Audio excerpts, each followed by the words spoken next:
Oh, g'day again, everybody. Okay, do a little bit of an update.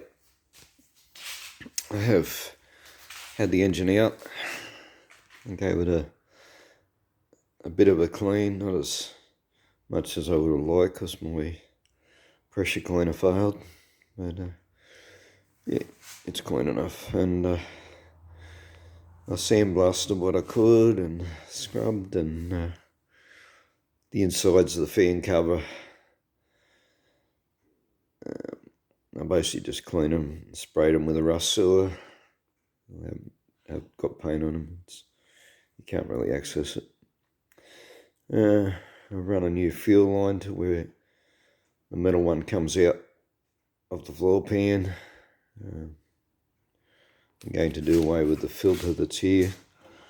Reason being that every joint that you have is a place where it can leak from, so to eliminate them as much as possible, I'll put the filter out where it comes out of the tank.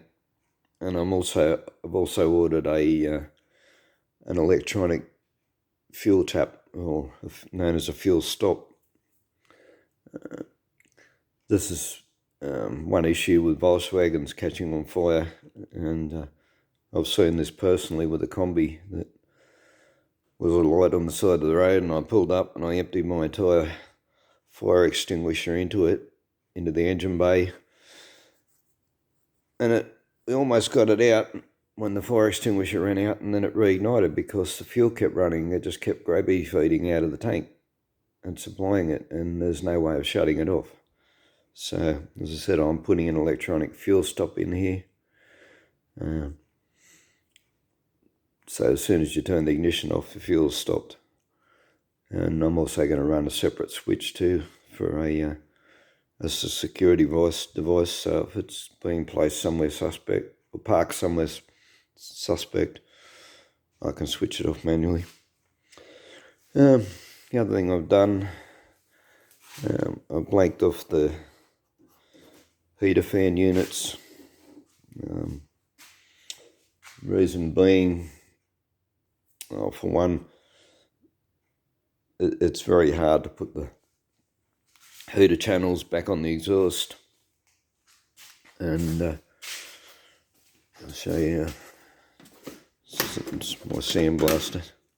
These are about to be sandblasted, but these pipes are rusted, pitted. Yeah. I could replace them with new ones, which I would have to do if I was going to put the heater covers back on, because if they were to leak in the future, you would then have exhaust fumes coming into the cabin every time you turn the heater on. And so what I'm going to do as an alternative, I've got to check into it. There's a lot of different types available, but you can just get electronic space heater, 12-volt one for a vehicle. The issue will be getting one that has an element that's not going to break for getting jarred around, because especially while it's actually turned on, because this is built for fire trails and it will be getting jarred and bumped around. So yeah. I've also, you see, this is all the original wiring, and all the connections are created, and the insulation's busting off the wires, and I'm not going to reuse any of that. So I have rewired this part of it here, the tail lights, the engine wires, etc.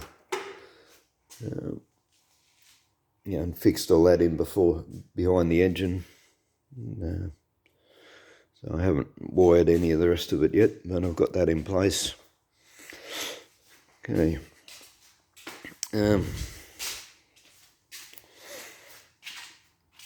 I've basically almost got the boot lid cleaned up. I had an issue in here because it buckled when I welded across here, and I then had to cut all this and extend it. And yeah, you can grind it top and bottom with the grinder, but in between, I'm doing it with the Dremel and a file and whatever, and it's a bit of a pain in the bum, but that's basically the only way I've got to do it now.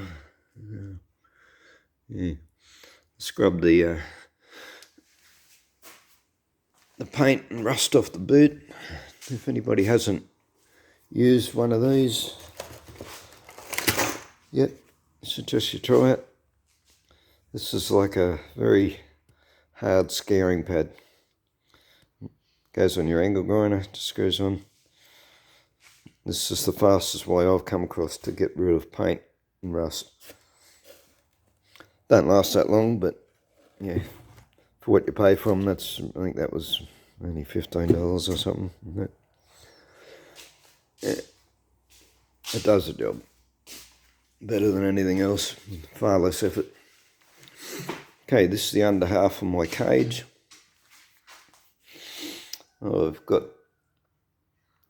This is the bash plate. There will be another one going under the gearbox as well. I would like to have made it in one piece, but it was just, I couldn't get any second-hand sheet big enough. This is alloy. I could have made it out of steel too, but I've already got more weight than I would like. So I went to the scrap metal yard. These are trays, probably out of a fridge or something, probably industrial type fridge. They're about 10 mil thick. Oh yeah, I bought 4 of those for $12, so that's enough to do the whole job. So that was a whole lot better than $100+ for new sheet. But as I said, it means I've got to make it in 3 pieces. And I've started riveting it, and then I concluded that I should go to bigger rivets for a bit more strength. So, yeah, I'll be drilling those rivets out one at a time. Drill one out, replace it. Drill the next one out, replace it. And I've got some 4mm thick rivets that I'm going to put in it. Of course, if you're going to use bigger rivets, you need a bigger rivet gun. It's this little rivet gun that I use for little rivets. If you try to do those big with it rivets, you'll eventually break the rivet gun. It's not, it's extremely hard to do it anyway.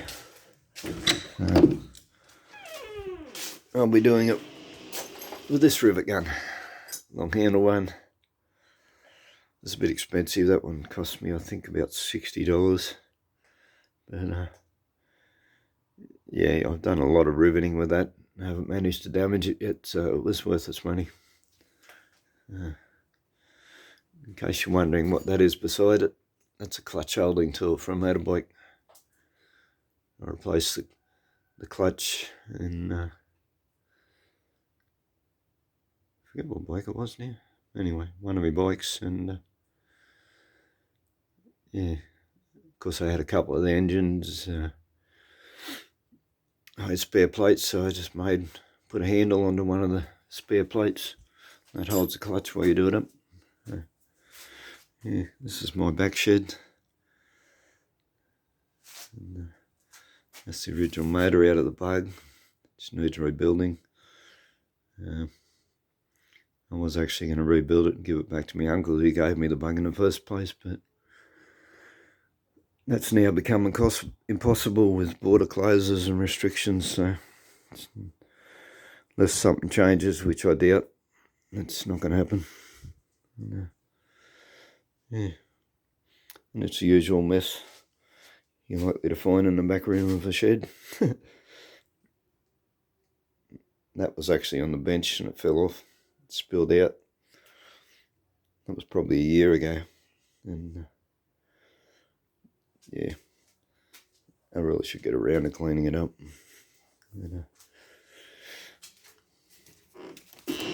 No, the door's shut most of the time. I don't see it, so don't worry about it. Out here I clean regularly, but you have to in order to be able to work. So, yeah, I've still yet to finish my exhaust. I really wish I hadn't been impatient and that I'd waited a fortnight and bought the proper bends. I bought some proper bends, as you can see, and I've probably explained before.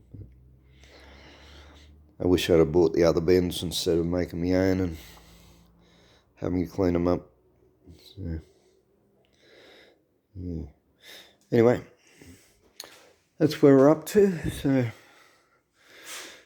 yeah, I have. I've also purchased a new carburetor. I was going to go to a Weber adaptation, but it's just too much money. And basically, this is not a race machine. It's for exploring fire trails. There'll be plenty enough power for this.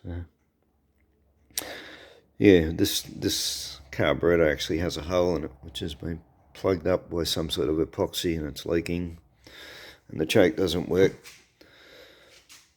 So I've ordered a new carby, a new original, or copy of an original. I expect it's made in China because it was only $111 retail. So I doubt you'd get a proper Solex for that price. But anyway, if it works, I'll be happy. So, yeah. A few more bits and pieces up there. They've been painted. Now, if the headlights, if this were the only lights I was going to have on it, then I'd be sending them in to get chromed, because they're not going to, this is sprayed with chrome paint.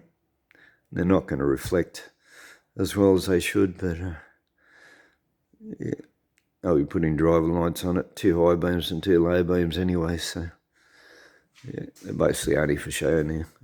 So, yeah. Anyway,